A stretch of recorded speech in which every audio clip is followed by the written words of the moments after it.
Section 1.2.4 Finding Ancestral Selves Through Folklore, Paternal Ancestry.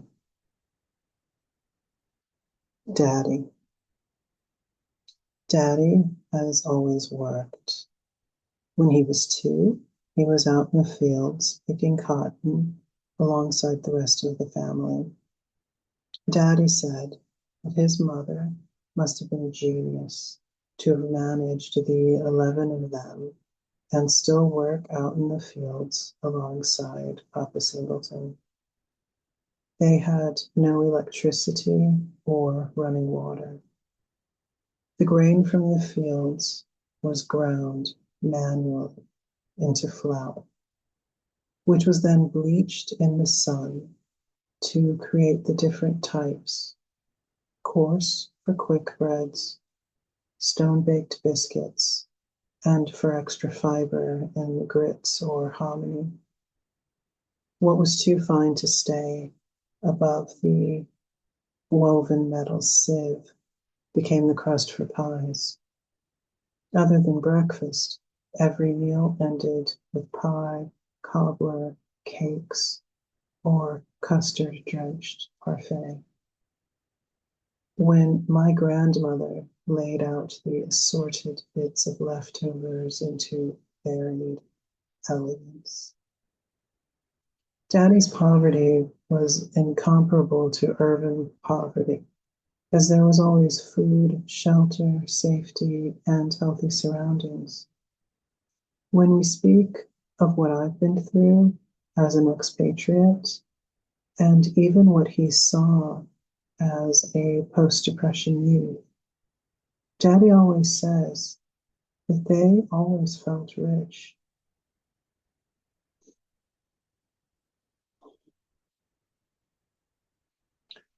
On the edge of puberty, Daddy was orphaned, losing both parents in quick succession. From that point on, participation in education became even less feasible.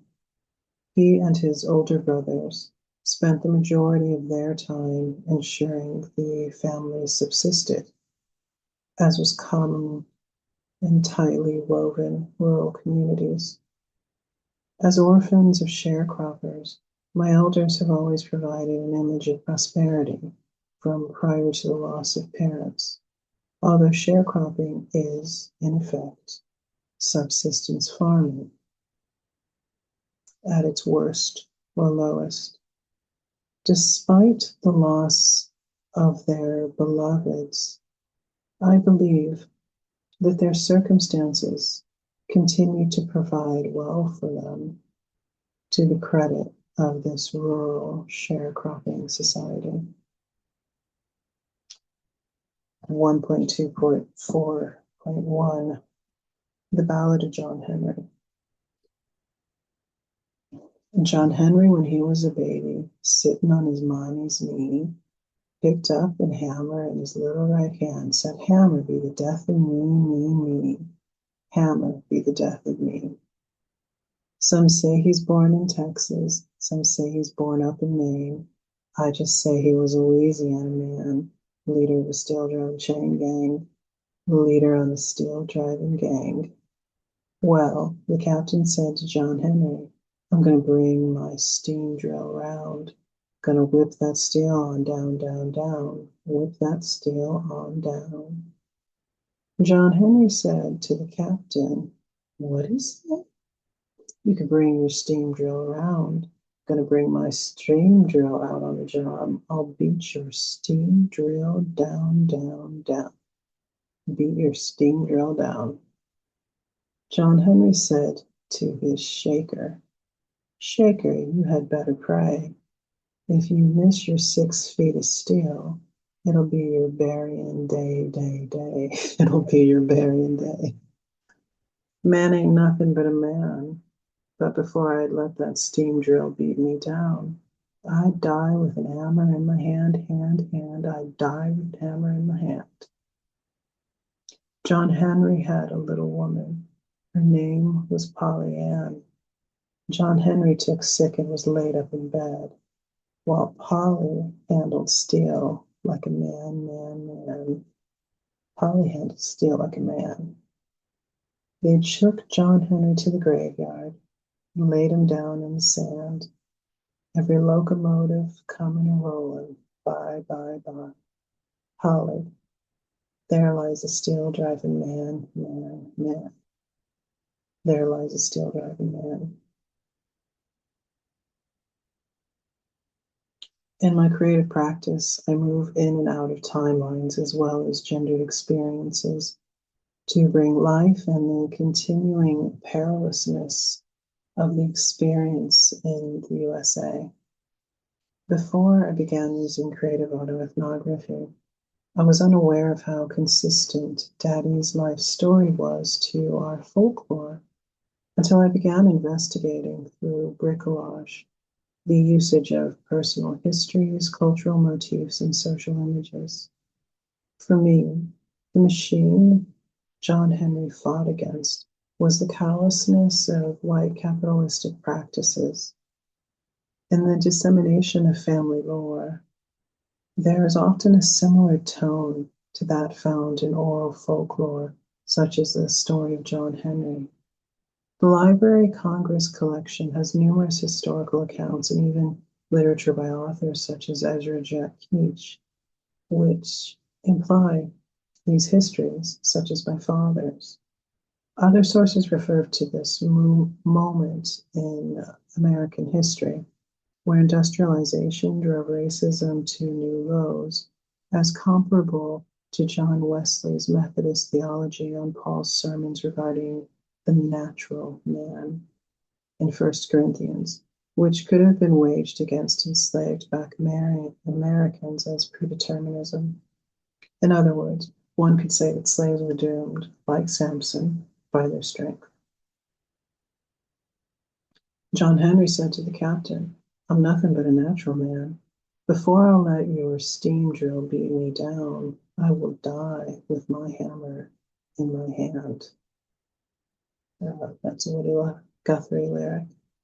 I sometimes wonder if these biblical teachings are partially behind the sickening image of the black woman as a mule, to be overburdened until she breaks in the service of the weak and becomes therefore more worthy or godly.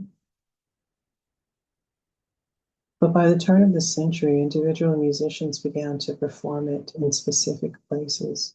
John Henry as a song had grown up, and individual performers staged the song, using it to suggest a place and a time far away. By the 20th century, the Ballad of John Henry became a historical commentary, according to the Library of Congress.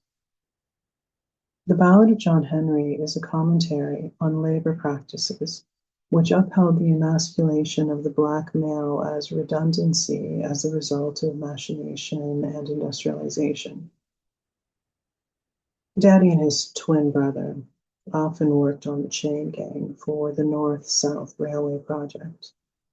Initially, they did so at intervals, which would occasionally allow them to drop in on the schoolyard for games with the other boys their age, boys who managed to stay enrolled. One day, in the sweltering heat, the foreman decided that it was too hot for the mules and crew to continue. Even the machinery used by white crewmen to ease the pain of demolishing rock by hand were behaving unpredictably in the extreme heat. As Daddy and the other black men began laying down their spades and tools, they were informed that they were not mules or crew, they were N-word. If they wanted work tomorrow, they'd stay put, continuing on as they were, manually. The family needed money, so they stayed in the 50-degree heat. It's up like 120, something, 130. But soon afterwards, the two brothers left for other parts of the country. Under enslavement, the black family was dismembered. There was no sanctity for black childhood. This was post-slavery. Walt Disney had the objective for the Disneyization of childhood, an ambition which extended to racism, as is often envisaged in Hollywood productions from my childhood, parenthood, and my elder years. Disney is revising classic Black folklore, such as the tale of John Henry, which many of us know. But on the flip side of that is the absence of properly representing the truth of who John Henry was and the institutional racism involved in the need for him to race against the machine, and what the reality of that meant historically. In the spirit of communal autoethnography, Daddy explained to me those missing details. As alluded in the chapter I wrote Monday, which I haven't read, so you don't know about it, fending for themselves meant they're doing jobs in deadly heat, such as laying the continental east-west or east-west railway manually in the Texas heat. Daddy left Texas to continue laboring further out west, enraged that in 50-degree heat, the foremen would not operate machinery or mules for fear of these being destroyed by the heat, and instead they said, let the N-words do it. They're bred as ox and less expensive. I use the Disneyfied images to question whether this glorification of Henry's heroism is a contemporized glorification of ideas on Blackness stemming from chattel slavery, innocuously seeping back into media as balancing racist imaginings, whilst actually promoting such. In the rush to balance out representational inequalities in entertainment, there is a lack of depth and conjuring of what these stories are saying about Black history. Post-Reformation and following the Great Depression, as this next moment of my father's history illustrates, our families were broken in order to prevent fates such as John Henry's. From these sessions with Daddy, his existence as a young man in his prime, traveling up and down country.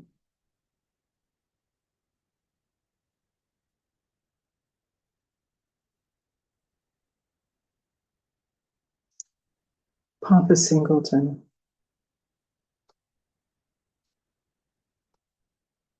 Oh, I'll do that tomorrow. Thanks. My name is Chandra, and I'm reading sections from my Master of Philosophy and Theology.